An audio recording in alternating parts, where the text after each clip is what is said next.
Hello नमस्कार दोस्तों, आप सभी का हमारे चैनल पर बहुत बहुत स्वागत है। और आप मेरे साथ पढ़ रहे थे भारतीय इतिहास के अंदर इस चैनल पर मैं यूपी पीसीएस 2021 और यूपीएससी की तैयारी आप लोगों को करा रहा हूं। और हम पढ़ रहे थे भारतीय इतिहास के अंदर भी वैदिक समाज, जो मेरी पिछली वीडियो थी हम उसी को कंटिन्यू करेंगे। और जो आज की वीडियो होगी इसके अंदर हम पढ़ेंगे वैदिक काल के अंदर जो वहाँ की अर्थव्यवस्था थी या वहाँ का जो भौतिक जीवन था वो कैसा था। तो दोस्तों चलो शुरू करते हैं आज की वीडियो। जैसा आप स्क्रीन पर देख पा रहे हैं, ऋग्वैदिक काल में अर्थव्यवस्था या भौतिक जीवन यहाँ कैसा था, यहाँ का भौतिक जीवन कैसा था, इस पर हम डिस्कशन करते हैं। पिछली जो वीडियो थी मैंने आप लोगों को बताया था कि वैदिक जो काल था उसको समझने के लिए हमारे पास एकमात्र स्रोत है जो है ऋग्वेद। ऋग्वेद के अंदर जो भी जानकारी लिखी गई है उसी को पढ़कर समझकर जो है हम यहाँ के इतिहास के बारे में जानते हैं। बाकी जो 3 वेद थे वो बाद में लिखे गए और उससे उत्तर वैदिक काल के बारे में हमें पता चलेगा। लेकिन ऋग्वैदिक आर्यों को समझने के लिए हमारे पास एकमात्र जानकारी का जो स्रोत है वो ऋग्वेद है। तो इस अर्थव्यवस्था को जानने का एकमात्र स्रोत क्या है? ऋग्वेद। ऋग्वेद में जो श्लोक लिखे गए हैं उनकी संख्या जो है वो 10,462 है। कितनी है? 10,462 श्लोक है ऋग्वेद के अंदर। और इन ऋग्वेदों के अंदर जो श्लोक लिखे गए हैं उन्हीं के आधार पर जो है हम वहाँ की अर्थव्यवस्था के बारे में पता चलता है। जैसे कृषि की तुलना में पशुपालन का यहाँ पे अधिक महत्व था। कृषि की तुलना में पशुपालन का अधिक महत्व था। और जो आरंभिक आर्य थे वो भ्रमणशील व युद्धरत थे। कैसे थे? वो घूमते फिरते थे और युद्ध करते रहते थे। उनकी 2 मुख्य विशेषता थी, पशुचारण और युद्ध करना। पशुचारण मतलब पशुओं को चराना और युद्ध करना, पशुओं के लिए ही युद्ध करना।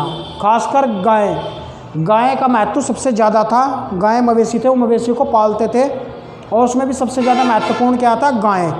गाय इसलिए महत्वपूर्ण था क्योंकि गाय जो शब्द है वो ऋग्वेद के श्लोकों में 176 बार गाय शब्द का वर्णन किया गया है। और यही युद्ध का मुख्य कारण थी। गाय के लिए युद्ध होता था।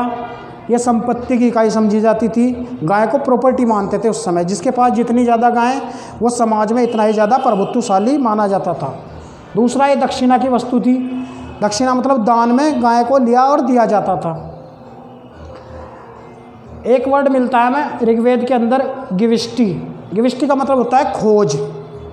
ये युद्ध के पर्याय में था, मतलब गाय की खोज के लिए युद्ध भी हुआ करते थे। और एक शब्द और मिलता है, अघन्या। अघन्या का मतलब होता है ना मारने योग्य। गाय को अघन्या कहा गया है ऋग्वेद के अंदर। एक शब्द और मिलता है, पाणी। पाणी जो थे वो एक तरह के व्यापारी थे या गाय के चोर थे। व्यापार करते थे, वो गाय चुराते रहते थे, उनको व्यापारी भी कहा गया है उस समय। दूसरा जो महत्वपूर्ण पशु था वो घोड़ा था। घोड़ा जो है वो दूसरा महत्वपूर्ण पशु था क्योंकि इसका जो यूज है वो युद्ध में होता था उस समय घोड़े का। और ऋग्वेद में जो है घोड़े को दूसरा महत्वपूर्ण पशु कहा गया है। तीसरा जो पॉइंट है, बाघ व हाथी। बाघ व हाथी का कोई उल्लेख जो है ऋग्वेद में नहीं मिलता। तो इसकी जानकारी जो है आरंभिक आर्यों को नहीं थी। कृषि, आइए हम बात करते हैं कृषि। कृषि का जो धंधा है वो गौण था क्योंकि जो उनका मुख्य कार्य था वो पशु चराना था। वो एग्रीकल्चर में से अनभिज्ञ थे, मतलब विधिवत कोई खेती नहीं करते थे। जो जहाँ चाहा बो दिया और वो जो जमा उसको ही खा लिया। तो कोई विधिवत, जैसा आज के समय में ऐसी कोई खेती नहीं होती थी। इसलिए धंधा जो है वो गौण था।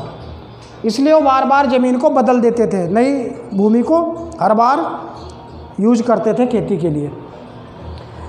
केवल 24 श्लोकों में, जो 10,462 श्लोक है ऋग्वेद के अंदर, उनमें से मात्र 24 श्लोकों में ही कृषि का उल्लेख आया है ऋग्वेद के अंदर। कृषि से संबंधित कुछ महत्वपूर्ण शब्द मिले हमें ऋग्वेद में, जैसे उसके श्लोकों के आधार पर हम देख लेते हैं। जैसे एक शब्द मिलता है, उर्वरा। उर्वरा का मतलब था उपजाऊ भूमि। उपजाऊ भूमि को उर्वरा कहा गया है ऋग्वेद के अंदर। एक शब्द है खिल। खिल का मतलब था उष्ण भूमि। एक वर्ड मिलता है, लांगल। लांगल जो था वो हल के लिए यूज किया गया था, हल को बोलते थे लांगल। वृक, बैल को वृक कहा जाता था, बैल। सगम जो है खाद थी, एक प्रकार की खाद जो गोबर की खाद थी। और जो नॉर्मल खाद थी उसको बोलते थे कृष। कृष जो है नॉर्मल खाद को कहा जाता था। एक शब्द और मिलता है, उर्दर, उर्दर एक तरह का ये अनाज नापने का कोई बर्तन होगा, उसको उर्दर कहा गया है। और एक वर्ड और मिलता है यव। यव जो है वो जौ को कहा गया है, जौ।